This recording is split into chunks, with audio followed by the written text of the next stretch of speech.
Debunking the narratives by President William Samoei Ruto's administrations and why ODM is getting into a pact with UDA in the so-called broad-based government, which is not people's interest but driven by their interest. First point to note. Before President William Samoei Ruto was elected into presidency, this narrative of the dynasty versus hustlers was so real. The bottom-up economic model was so real. The mamamboga, the wheelbarrow pushers, the cart pullers, boda riders, the people of the lower cadre all knew it was their moment. And so, emotions ran high to vote out the then administration or anyone the administration was supporting.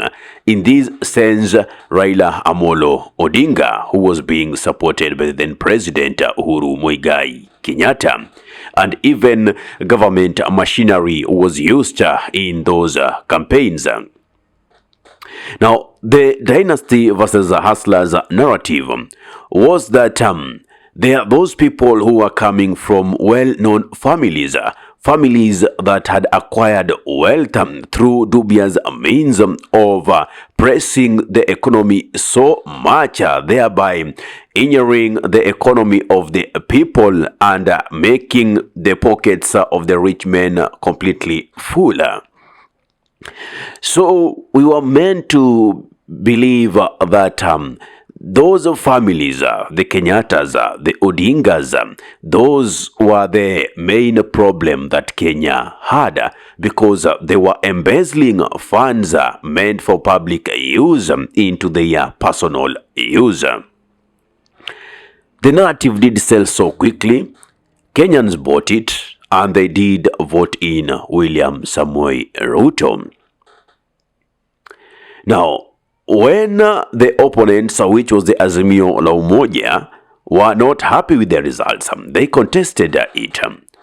But the courts still maintained that William Samoei Ruto won because there was no sufficient evidence beyond reasonable doubt to call off the elections and call for new elections. Now, to the surprise, the Azimio decided to take the route of demonstrations, which they were calling consulting the people. And these did not even shake the government, not even a bit. Later on, there were these issues of NADCO report and all that. But before then, we had the Gen Z demonstrations, which was coming in form of a revolution. The Gen Zs went to the streets because the exact things that the president said he's not gonna do through the finance bill that was being introduced, now they were being passed one after the other. The things that will be so detrimental to the growth of the economy of the youth. Things that instead of creating opportunities for the youth, there were things that were actually cutting down the opportunity. Imagine if you're a content creator. Imagine government taxing you. The government that does not even help you in giving you internet, buying bundles for you. A government does not empower you in any way by saying, I'm creating a hub that all creators will be using a high-speed internet in those regions or in those places to upload their content, such that even when you are taxed, you'll not feel anything. I mean, you'll be appreciating. You will only need your camera. I mean, that camera you are using or phone you are using, the government hasn't contributed towards you buying it. You understand that? So, even the electricity itself, the cost has always been going high. You see? And Now, after making this money of yours, they wanna tax it. Not remembering that there is a 30% withholding tax that is always deducted in the gross amount you make online. Now, that among many other things, expecting that the economy would be stable, expecting that the prices of basic commodities would come down, that was not happening. And now, we saw the late Raila Amolo Odinga now getting into another handshake with William Samoei Ruto, even after the Gen Zs told him, relax, this is not your fight, let us fight it for you. Little time passed. Within a whisker, Raila was there with the broad-based government.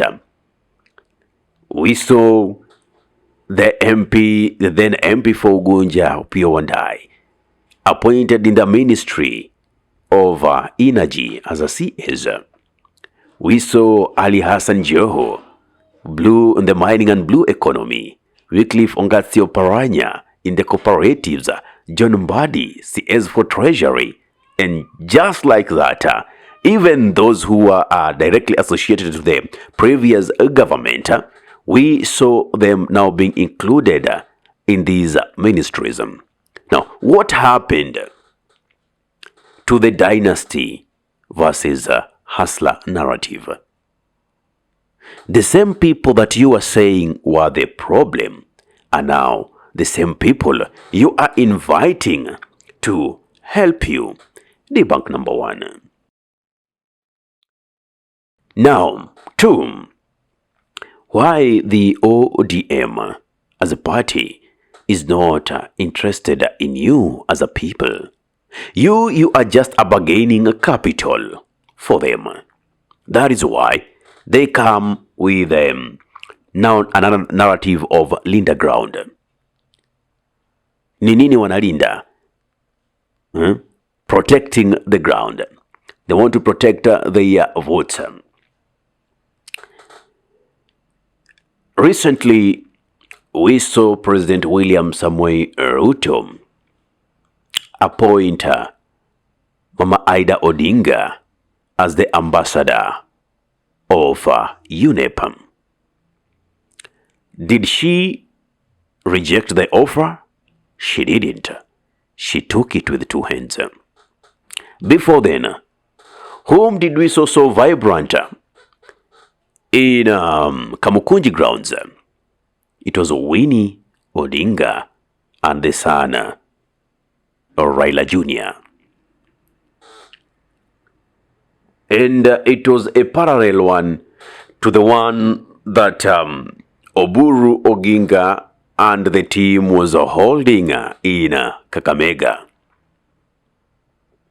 And this was supposedly to show that they were in support of Babu Owino, Edwin Sifuna, Caleb Amisi. That team. No sooner was Ida appointed than Chogo Winnie Odinga went silent. So, who is here to benefit? Cleophas Malala did ask one thing. Is Mama Ida Odinga a Mama Mboga or a hustler? Why aren't we seeing anyone that was in the bottom there being elevated into these positions? Why can't our leaders or even the so-called Orange Democratic movement, why don't we see the democracy in it? The democratic stuff is so silent, almost it's not even felt. And yet, we are here, clapping, believing that we are doing the right thing. I have heard some people saying that, when that question was placed, would you vote for William Samoei Ruto that is in Luo Nyanza? And some of them will say, like, yeah, I just vote for him because even if I don't vote for him, he will gain a presidency. My friend, that belief is a very wrong belief. You and other people who believe by, even if not voting William Samoei Ruto will get into power, you are the problem. You just vote for that person who you want to vote for. If he is not your preference, vote for your preference. And wait and see the value of your voter. Why should you head to a certain direction simply because leaders who lack principles, leaders who are there to fill in their pockets from monies from public coffers, day in, day out, monies in terms or in tunes of billions are getting lost in the treasury from the consolidated fund. And nobody wants to go and conduct audit so that we get to know where is this money going to. The so-called empowerment meetings that the deputy president used to attend, those were public funds that were being used. And by the way, those were just handouts. Those were not empowerment. Now, you have the two. Is opposition any better? I don't know. But they are still not doing the needful. They are still not doing the needful. It's not yet late. When President Ruto says that the opposition doesn't have an agenda, do you know, even having a plan to decampaign you or remove you from the presidential seat is a very big agenda. And I agree with Trans Nzoia Governor George Natembeya by saying, by removing Ruto out of office, 80% of Kenya's problems shall have been solved. It is true, because this is the main problem that we have as Kenyans. The resolution here is you who has an ID and doesn't have the voter. Go register as a voter, get your voter. You who has not registered for an ID and you've attained the age of 18 plus, kindly register for your ID, take your voter, and let your voice be known come 2027. 3. You who feels by, even if you vote somebody else, that Ruto will still be the president.